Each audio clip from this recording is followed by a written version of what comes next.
Hello everyone, welcome back to my channel, That Model Railway Guide, for another festive video.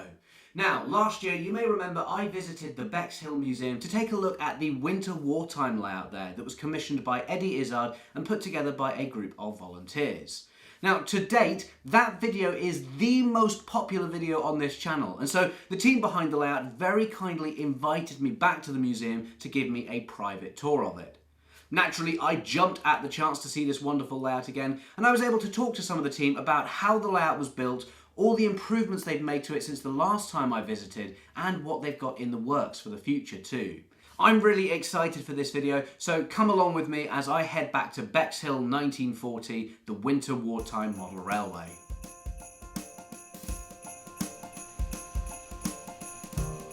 This started in May 2018 when we started this project, and obviously we should have finished it, but COVID has put us way back. But that's when it started in 2018, when we just had a shell and we built it from there.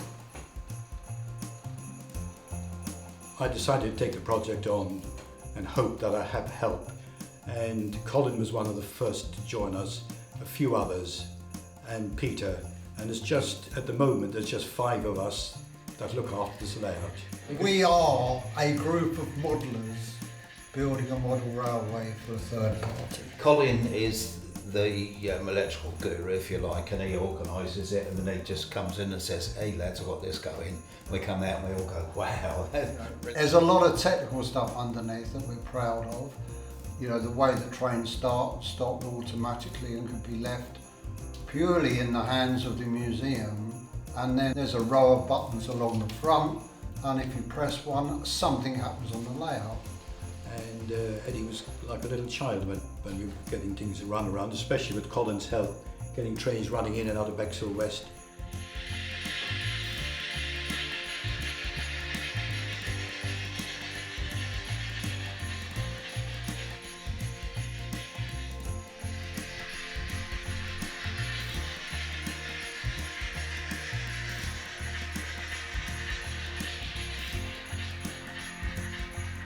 Peter and Steve are the modellers. I asked Ken if I could come down, and he allowed me to put the chimneys on the buildings, because he couldn't trust me to do anything else. But I graduated a bit. He likes everything 100%. He doesn't like cutting corners, which is brilliant. Sometimes it takes a while, but Peter always achieves what he wants to do. Yeah, I think we're very lucky to have the team that we have, and Eddie does appreciate the team that we've got together and that they've actually achieved so far. With the layout looking just as good as I remembered, it was great to see trains running through the landscape again. The sheer size and scale of this massive N-gauge layout really does give you the impression that this is a miniature scale model of the town and the railway just happens to run through it, and it appears that sentiment is also shared by those who built it. First and foremost, it's a diorama of Bexhill as in World War II. But it has a model railway running through it, and if you can't really say it's a model railway, because it's an overall concept for this World War II gallery that we're in. The biggest problem we've got is era. You know, it's getting everything in the right era without having to scratch build locos. But the volunteers that are here every day, they explain to the public that we cannot buy some of these locomotives for the era, and well, we try our best. This is all we can do, really. Of course, every model railway has compromises, and era aside, those who know the area may spot a rather major change that has been made for a more practical purpose. Bexhill West is, in this reality, connected to Bexhill Central. But Bexhill West and Bexhill Central were never connected in real life, and that's why it was going to be an end-to-end. We had a design for Eddie which is going to be 10 by 4, but Eddie wanted it bigger, so he decided to start building this. This layout's been extended twice so far. But yeah, now we made it a roundy and an end-to-end. So it's ended up from a 10 by 4 to a 17 by 7. This is on Eddie's request, of course. One of the main things that sets this layout apart though is the setting. Most model railways depict a warm summer's day almost as a default, but here Eddie Izzard was keen to do something very different. Fortunately, our patron was keen to present this in its snowy format, so that gives it another edge. The snow is wonderful. It looks lovely, and then you chuck snow all over it and it hides everything you've done. But it's different, as I say, it is different than anybody else's, so yeah, it's what Eddie wanted, and so that's what we've gone with. Well, it's been a bit difficult because we did explain to Eddie that this could cause a problem with the locomotive, with the snow getting involved in the mechanism, but he insisted we did it. Doing the snow is easy. You just spray on a spray mount. We sprayed it, we glued it, we've tried our best, but it's still flaky. There it is, but yeah, it hides all the hard work you've done. Creating a winter snow scene opens up other opportunities too, such as these moving ice skaters, a feature which has been improved upon since my last visit. This isn't the only special feature though, as Colin has built lots of interactive features into the layout. This ranges from things like being able to control which trains run, to special sounds that play at the push of a button.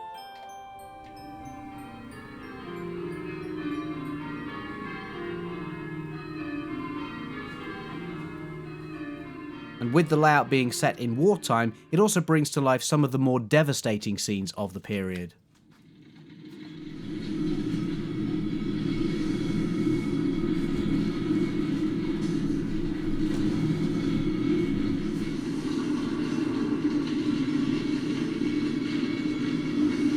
Of course, it takes a lot to set up a layout like this to run automatically, and while Colin has worked his magic on large sections of the layout, the team are eager to hear from anyone with DCC and automation expertise who can help keep the railway running.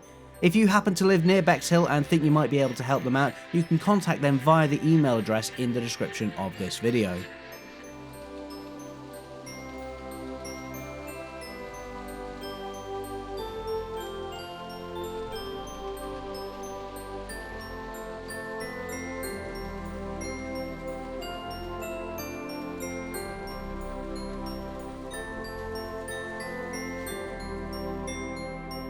While this model version of Bexhill may look complete, we all know that a model railway is never really finished, and since my last visit, the team have made a major upgrade to one particular part of the layout.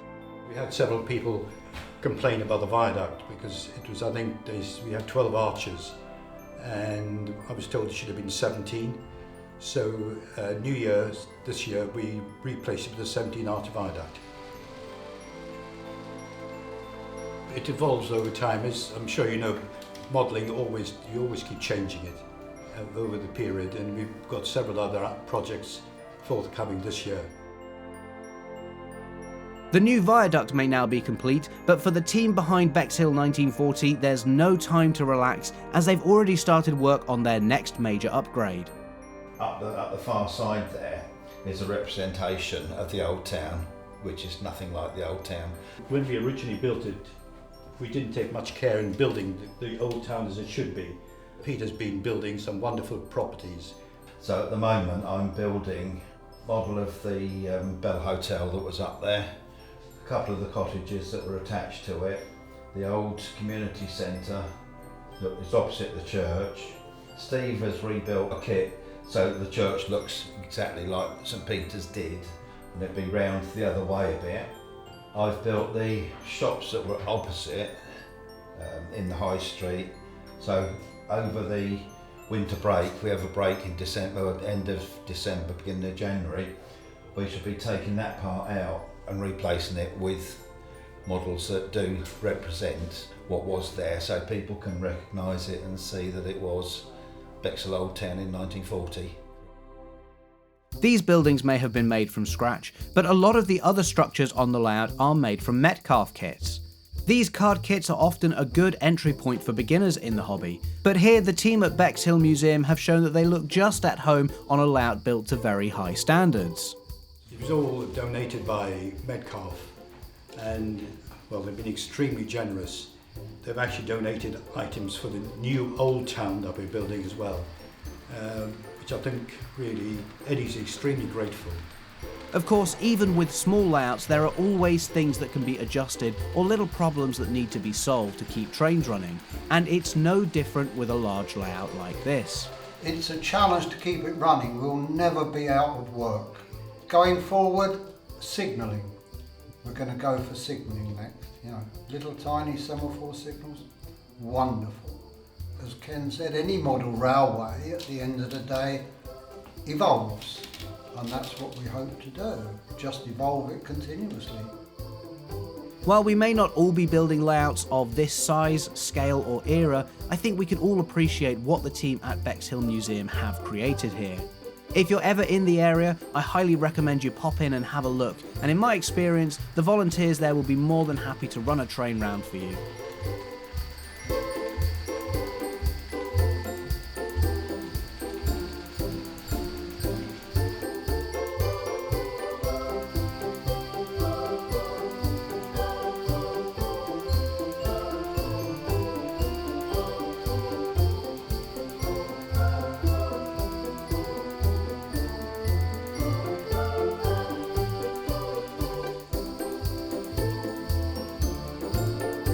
Thanks again to the team for inviting me back to the museum and for giving me a private tour of the layout, and I wish them the best of luck with all their exciting plans for the future. In the meantime, that's it for today, so thank you so much for watching, and I'll see you in the next video. Bye!